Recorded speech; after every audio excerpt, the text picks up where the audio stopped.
अस्सलामु अलैकुम वरहमतुल्लाहि वबरकातुहू। स्वागत है आपका मेरे यूट्यूब चैनल अब्दुल हकीम ऑफिशियल पर। और आज हम बात करेंगे स्वस्थ हृदय के ताल्लुक से, हृदय रोग के कारण और प्रकार। इसके संबंध में आज विस्तार से हम बात करेंगे, जिसके बहुत सारी जानकारियां आज मैं आपको इस किताब के हवाले से आपको देने वाला हूं, जिसमें हृदय के ताल्लुक से बहुत अच्छे से इसमें लिखा गया है, जो आज मैं इसके बारे में आपको बताऊंगा। और स्वास्थ्य हृदय के लिए क्या क्या ज़रूरी है, इस बारे में आज हम बात करेंगे। वीडियो स्किप ना करें। आज एक एक बात आपके लिए बहुत काम की होने वाली है, बहुत महत्वपूर्ण है, क्योंकि हृदय रोग आज के वक्त में हर किसी को देखने में मिल रहा है, वक्त से पहले, एज से पहले। 20-22 की एज प्लस होते ही लोगों में हृदय रोग देखने में आ रहा है। किस्सा ब्लॉकेज है या हार्ट में कुछ इनके वसा जमने लगा, नसों में ब्लॉकेज होने लगी, या कैलोरीज बढ़ने लगी, कोलेस्ट्रॉल बढ़ने लगा। ये समस्याएं आज बहुत ज़्यादा सामने देखने में आ रही हैं। तो इसी के ताल्लुक से एक एक बात आप ध्यान से सुनें और उसको समझें, और इसमें जो इलाज की बात आएगी, जो नुस्खे की बात आएगी, वो आप इस्तेमाल में लाएं। इंशाअल्लाह ताला आप पूरी तरीके से स्वस्थ भी होंगे। चलिए वीडियो शुरू करते हैं। स्वास्थ्य हृदय जीवन का आधार है।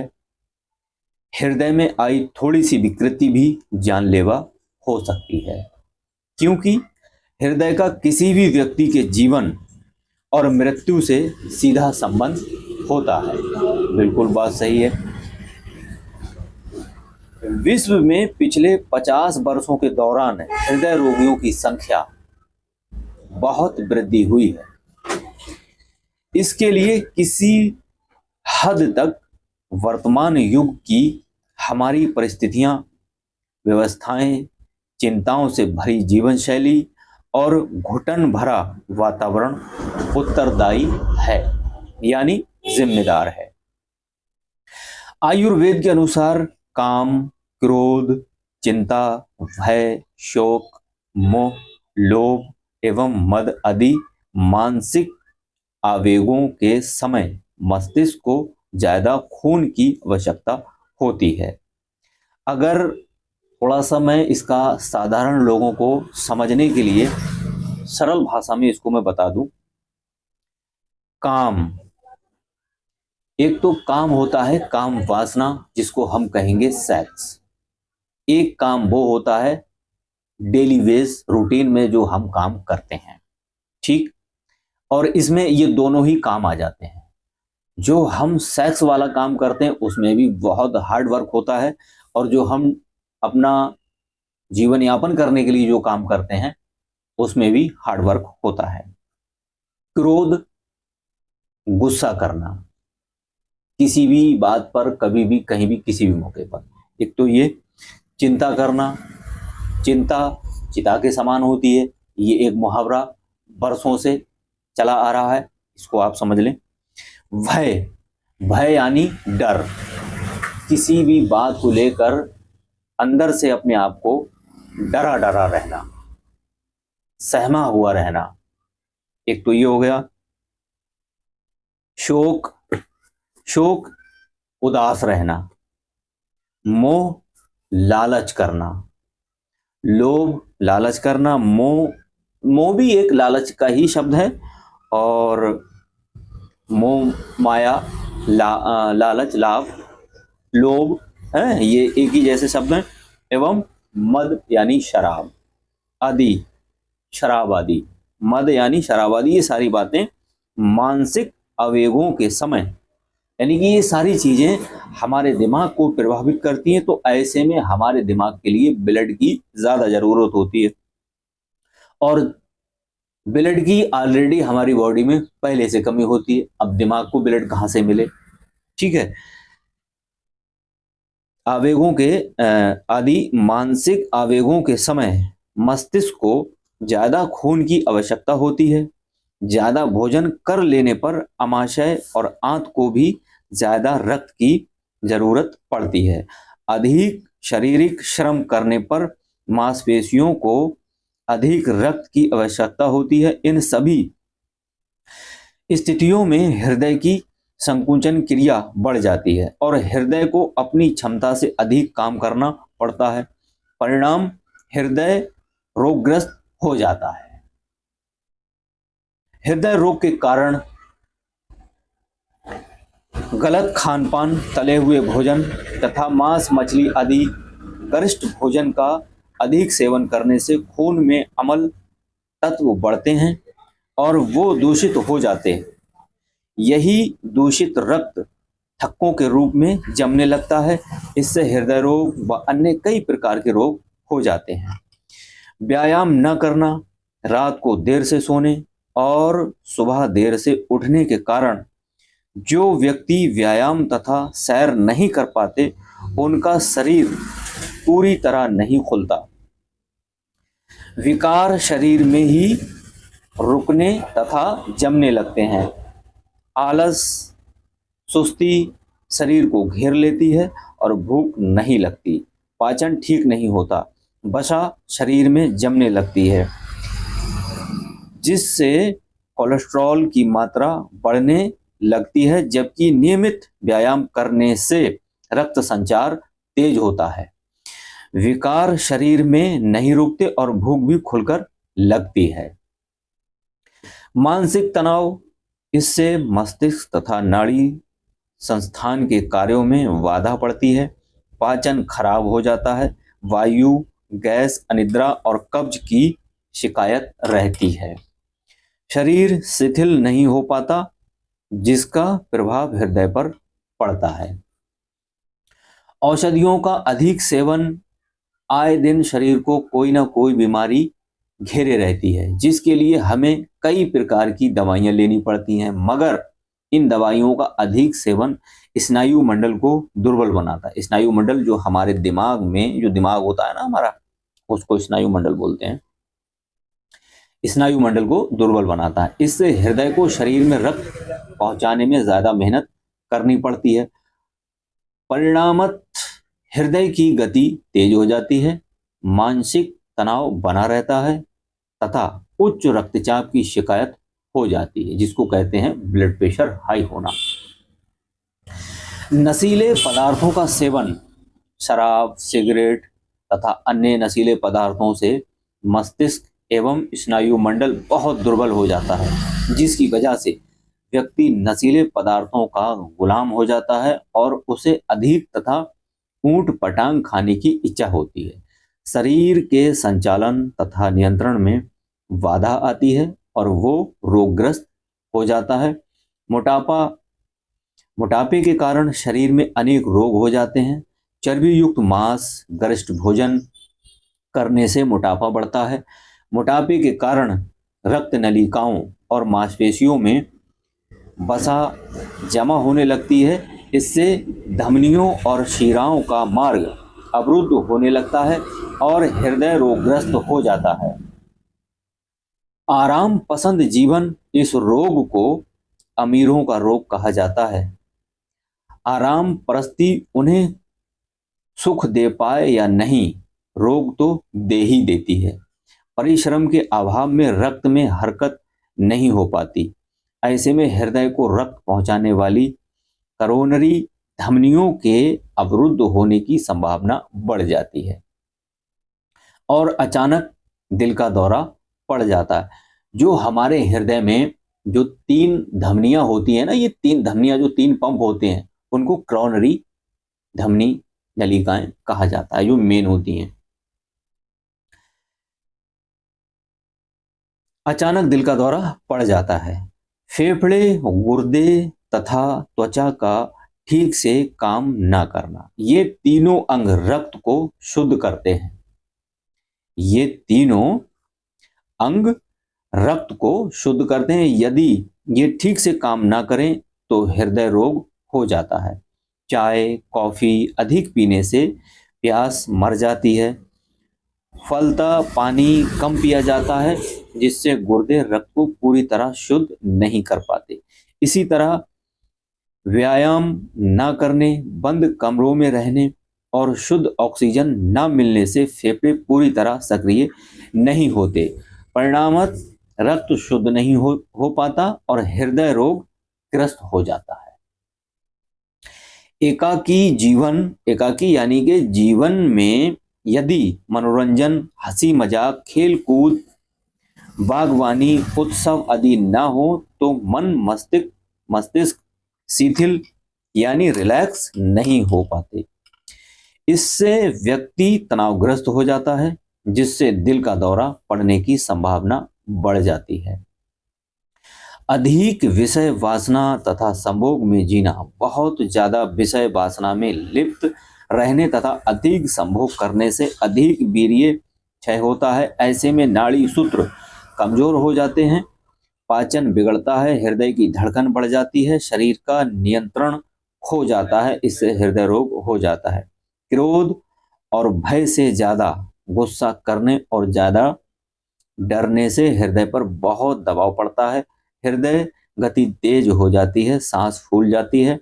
ज्यादा डरने से कई बार हृदय रोग की गति रुक जाने का अंदेशा होता है। इसी तरह गुस्सा करने से खाया पिया अन्न विष बन जाता है। इससे पाचन बिगड़ता है, उच्च रक्तचाप तथा दिल का दौरा पड़ने की आशंकाएं बढ़ती हैं। मधुमेह, डायबिटीज, ऐसे रोगी को प्यास अधिक लगती है। ये थकावट अनुभव करता है, पेशाब की इच्छा जल्दी जल्दी होती है, घाव जल्दी नहीं भरते, शरीर मोटा तथा रक्तचाप तेज हो जाता है। ऐसे रोगियों का दिल का दौरा पड़ने की अधिक आशंका होती है।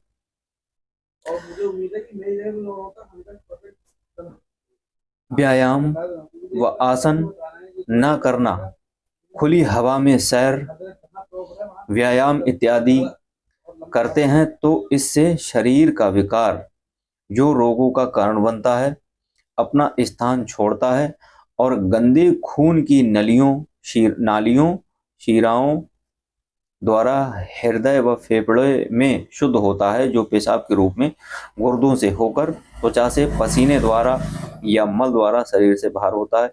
इससे शरीर में लचक आती है, मन मस्तिष्क शांत होता है।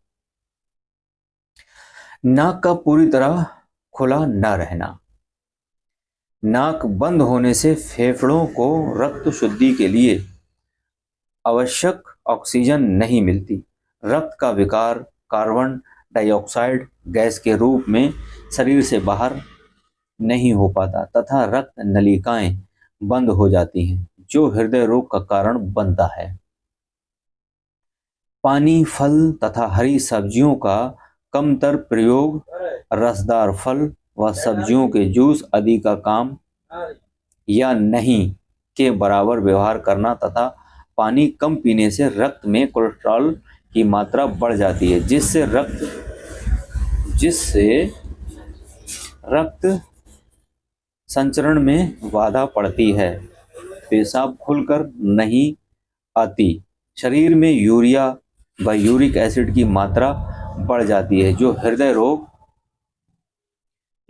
रोग का सशक्त कारण बन जाता है। यूरिया व यूरिक एसिड की मात्रा बढ़ जाती है, जो हृदय रोग का सशक्त कारण बन जाता है। त्वचा को पूरी तरह सक्रिय न करना,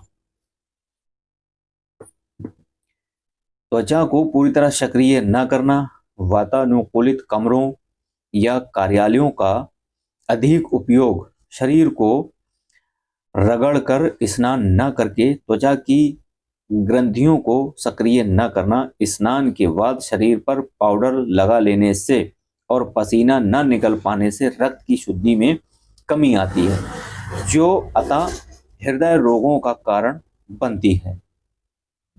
संतुलित आहार न लेना, तला भुना भोजन अधिक खाना, खाने का कोई निश्चित समय न होना, रात को देर से खाना, चाय कॉफ़ी ठंडे पेयों कोल्ड ड्रिंक का प्रयोग अधिक करना, सिगरेट शराब पीना, ये सब हृदय रोग के कारण बनते हैं। तनावपूर्ण जीवन तथा अव्यवस्थित दिनचर्या, इससे नाड़ी संस्थान व मस्तिष्क के कार्य में बाधा पड़ती है, पाचन तंत्र खराब हो जाता है, शरीर के अंदर के अंगों में शिथिलता आ जाती है। इसके अतिरिक्त बीमारी की अवस्था में अधिक दवाएं लेने से भी हृदय रोग के खतरे उत्पन्न हो जाते हैं। याद रखें कि कोई भी बीमारी दवाई से ठीक नहीं होती, शरीर में सामंजस्य की व्यवस्था से ठीक होती है। इसलिए शरीर की व्यवस्था को ठीक रखना बहुत जरूरी है। पूरी नींद ना ले पाना, पूर्ण निद्रा का अभाव और काम की अधिकता से हृदय रोग हो जाता है। रात में गहरी नींद में सोने से शरीर अपने को शिथिल कर स्वस्थ कर लेता है तथा सुबह के समय जागने पर शरीर में नई शक्ति देकर इसे फिर से काम करने की स्थिति में ले आता है। नींद से शरीर की व्यवस्था ठीक रहती है और हम पूर्ण स्वस्थ रहते हैं। जीवन में मनोरंजन को स्थान न देना, जीवन को दीर्घायु बनाने, निरोग रहने तथा हृदय को रोग से बचने के लिए अपनी दिनचर्या में मनोरंजन को स्थान अवश्य दें। मनोरंजन से शरीर तनाव मुक्त होता है तथा शिथिल होकर कुछ ऐसे हार्मोन सक्रिय होते हैं जो शरीर को निरोग एवं स्वस्थ बनाते हैं। हृदय रोग के प्रकार। एंजाइना हृदय के स्नायु तंत्र में होने वाले दर्द को हर्तशूल या एंजाइना कहते हैं। ये दर्द हृदय की अत्यंत शोचनीय और बिगड़ी हुई अवस्था की सूचना देता है। ये दर्द हृदय की अत्यंत शोचनीय और बिगड़ी हुई अवस्था की सूचना देता है, जिनका स्नायु तंत्र सहज में ही उत्तेजित हो जाता है।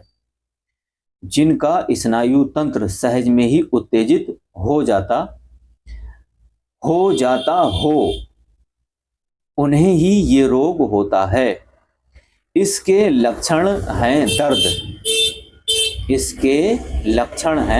दर्द, हृदय में दर्द होना, मृत्यु का भय एवं श्वास कष्ट।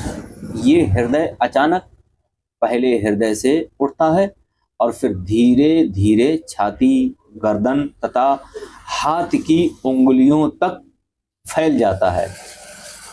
रोगी का दम घुटने लगता है, नाड़ी बंद होने लगती है, किंतु दर्द जैसे अचानक उठता है वैसे ही शांत भी हो जाता है। मैंने जैसा आपको कहा था ना कि वीडियो छोड़ के ना जाएं, बहुत इंपॉर्टेंट खास जानकारियां आज मैं डिटेल में आपको हृदय के ताल्लुक से पूरा वर्णन जिक्र एक एक बात मैं आपको डिटेल में किताब से ही पढ़ के आपको बता रहा हूं, क्योंकि मैं पढ़ तो सब रखा है लेकिन मेन पॉइंट माइंड में रह जाते हैं। हर किसी की बात है, कोई टोटल याद नहीं रख पाता, सब भूल जाते हैं। तो इसलिए आज मैं आपको इस किताब के हवाले से पूरा वर्णन आपको क्लियरली पढ़ के बता रहा हूं और आप इसको सुनते चले जाएं। जो आपकी जिज्ञासाएं रहती हैं चिकित्सक से जानने की, पूछते हैं जो आप सवाल जिसके वो जवाब बहुत कम देता है, डिटेल में नहीं देता है, वो सारे जवाब आज आपको मैं इस वीडियो में देने जा रहा हूं, आपको मिल जाएंगे। बस आप ध्यान से बात को मेरी सुनते जाएं और आपको हर एक बात का जवाब मिलता चला जाएगा। तो अभी बात हमने एंजाइना के लक्षणों के ताल्लुक से तो की।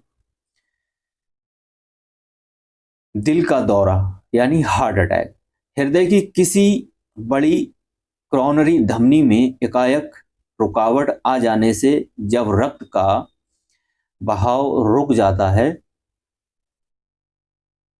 और दिल के उस भाग की मांसपेशियां जीवित नहीं रह पाती तो उस स्थिति को दिल का दौरा कहते हैं। इसके लक्षण हैं सीने में बाईं ओर प्राण लेवा दर्द उठना, छाती पर भार महसूस होना, कंधे का दर्द, गर्दन और हाथों तक फैलना, मितली व घबराहट होना और पसीने छूटना आदि। दौरा तेज होने पर रोगी बेहोश भी हो सकता है और उसकी धड़कन भी रुक सकती है। ऐसे में रोगी को पीठ के बल लिटा दें, उसके कपड़े ढीले कर दें। यदि धड़कन रुकती नजर आए तो सीने पर हृदय की ओर मुक्के मारें, दवाओं के झटके दें, मालिश करें, मुंह से मुंह सटाकर श्वास दें और तुरंत डॉक्टर की मदद लें। दौरे के उपरांत हालत संभल जाने पर प्रभाकर वटी। अब यहां बात आती है दवा की। दौरे के उपरांत यानी कि जब दौरा आपका रुक जाए, हार्ट अटैक का खतरा आपका दूर हो जाए, तब दौरे के उपरांत हालत संभल जाने पर प्रभाकर वटी, जवाहर मोरा पिष्टी और अर्जुना रिस्ट का प्रयोग करना चाहिए। इससे दौरा रुकता है। इसके अलावा हृदयावरण रस एवं योगेंद्र रस की एक एक गोली सुबह शाम शहद में पीसकर लेने से फायदा होगा। ये हो गई चिकित्सा हृदय रोगों के लिए, जो बहुत ही उपयोगी और बहुत ही ये असरदार और कारगर दवाइयां हैं। अर्जुना रिस्ट, जवाहर मोरा, प्रभाकर वटी और योगेंद्र रस, हृदयावरण रस, ये महंगी दवाइयां हैं और इनका हृदय को लेकर एक विशेष बहुत कारगर काम है इन दवाइयों का हृदय के ताल्लुक से। और अब उच्च रक्तचाप की बात कर लें।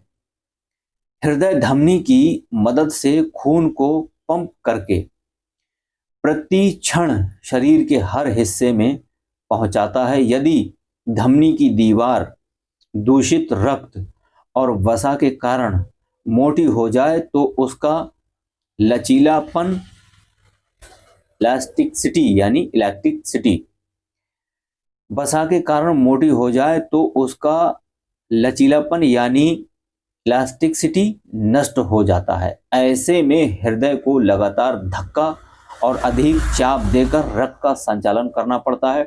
इस अधिक दबाव को ही रक्तचाप कहते हैं। आमतौर पर रक्तचाप से अवश्य रक्त का उच्च दबाव, हाई ब्लड प्रेशर ही समझा जाता है। शुरू में तो उच्च रक्तचाप का कोई लक्षण दिखाई नहीं पड़ता। हृदय कुछ बड़ा हो जाता है, धमनी की लचक कम हो जाती है। फौरन इलाज न करवाने पर कई बार इससे जान को खतरा हो सकता है। रक्तचाप के रोगियों को संन्यास, रक्तघात, एपोप्लेक्सी यानी रक्तचाप के रोगियों को संन्यास, रक्तघात यानी एपोप्लेक्सी रोग भी हो सकता है। इसमें मस्तिष्क की कोई धमनी फट जाती है जिससे रोगी या तो मर जाता है या उसे लकवा भी मार जाता है। इतना ही नहीं, रक्तचाप बढ़ जाने से हृदय पंड को भी अधिक श्रम करना पड़ता है जिससे बल दुर्बल हो जाता है। इस रोग में अक्सर रोगी के गुर्दे भी खराब हो जाते हैं। हृदय 1 मिनट में 72 बार सिकुड़ता है। दबाव पड़ने से रक्त महाधमनी के रास्ते से आगे खून का दबाव कम हो जाता है, हृदय रास्ते से आगे बढ़ जाता है। सिकुड़न के बाद हृदय को थोड़े आराम की जरूरत होती है। विश्राम के दौरान खून का दबाव कम हो जाता है। हृदय के सिकुड़ने के दौरान रक्त पर पड़े सबसे अधिक दबाव और विश्राम के दौरान को ही चिकित्सक क्रमश सिस्टोलिक प्रेशर और डायस्टोलिक प्रेशर कहते हैं। इन दोनों को रक्तचाप मापक यंत्र से मापा जाता है। लो ब्लड प्रेशर, हर समय रक्तचाप एक सा नहीं रहता, सोते समय ये घट जाता है तो तनाव, उत्तेजना और शारीरिक श्रम के दौरान बढ़ जाता है। 40 वर्ष के व्यक्ति के लिए 135 से 90 का रक्तचाप और एक 65 वर्षीय व्यक्ति के लिए 165 से 100 तक का रक्तचाप सामान्य समझा जाता है। रक्तचाप मापते समय रोगी की आयु के साथ उसके वजन का भी ध्यान रखा जाता है। यदि रक्तचाप का स्तर सामान्य से कम हो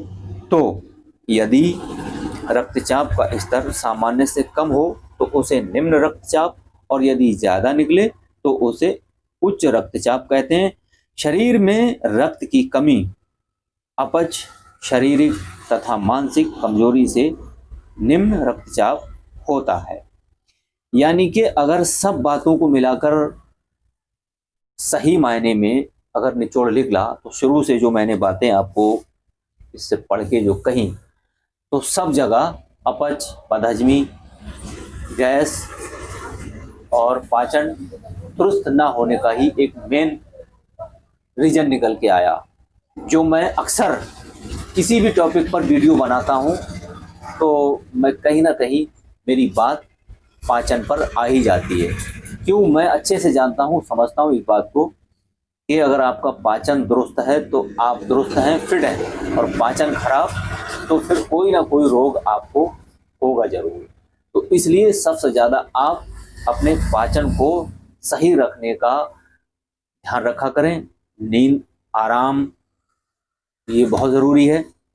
पूरे वीडियो में सारी बातों का मैंने जिक्र अच्छे से कर दिया है, और अगर और पूरी डिटेल में जाऊंगा, बहुत सारा अब मुझे थोड़ा और भी काम करना है, वक्त हो गया है, तो मैं इंशाल्लाह कोशिश करूंगा। अगर आप लोग कमेंट करके अगर ये रिक्वायरमेंट करते हैं, कहते हैं कि इसके बारे में और आगे जानकारी दें, तो मैं आपके कमेंट के हिसाब से इसकी जानकारी आगे पूरी व्याख्या कर सकता हूँ इंशाल्लाह ताला।